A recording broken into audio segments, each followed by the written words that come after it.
नमस्कार, शिल्पाच गावरान तडकामध्ये आपल्या सर्वांचे स्वागत आहे। आज आपण बनवणार आहोत उकडीचे मोदक, वेगळ्या प्रकारचे गोकर्णाच्या फुलांचे उकडीचे मोदक। त्यासाठी लागणारे साहित्य बघूया। गोकर्णाची फुले, गूळ, तूप, खोबऱ्याचा खीस, रवा, खसखस आणि तांदळाचे पीठ।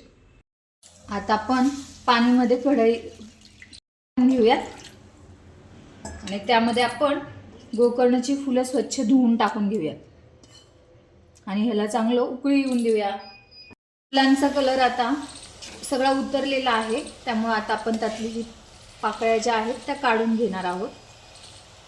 अशा प्रकारे त्यामध्ये तांदळाचं पीठ टाकणार आहोत त्यात आणि व्यवस्थित वाफलून घेणार आहोत। ते एकजीव करून वाफलून घेणार आहोत। छान असा कलर आलेला आहे त्याला। हे आता अशा प्रकारे झालेले, ह्याला आपण थोडं झाकून ठेवूयात आणि दुसरी प्रोसिजर करायला घेऊयात। सर्वप्रथम आपण यामध्ये तूप टाकून घेऊयात।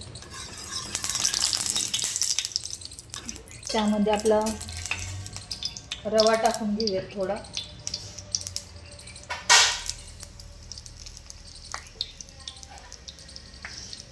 थोडीशी खसखस टाकूयात, थोडासा गूळ टाकून घेऊयात। आपल्याला लागेल त्या प्रमाणात घेऊयात आणि थोडंसं खोबऱ्याचा खीस टाकून घेऊयात।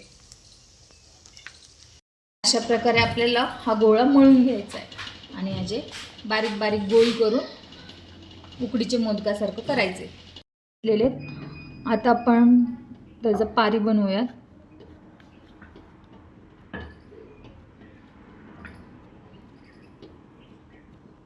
अशा प्रकारे आपण आपले मोदक बनवून घेतलेले आहेत। केळीचं पान आपण ठेवलेलं आहे, खाली पाणी ठेवले वाफलायला आणि हा जो मोदक आहे तो पाण्यात डुबवून घ्यायचा आहे आणि नंतर ना वाफलायला ठेवायचा आहे आपल्याला। आपण अशा प्रकारे सर्व मोदक वाफलायला ठेवून घेऊयात 5 मिनिटासाठी आणि अशा प्रकारे आपले मोदक वाफून झालेले आहेत। आता आपण ते काढून घेऊयात। मोदक तयार आहेत आणि त्यावरती आपण तूप टाकणार आहोत।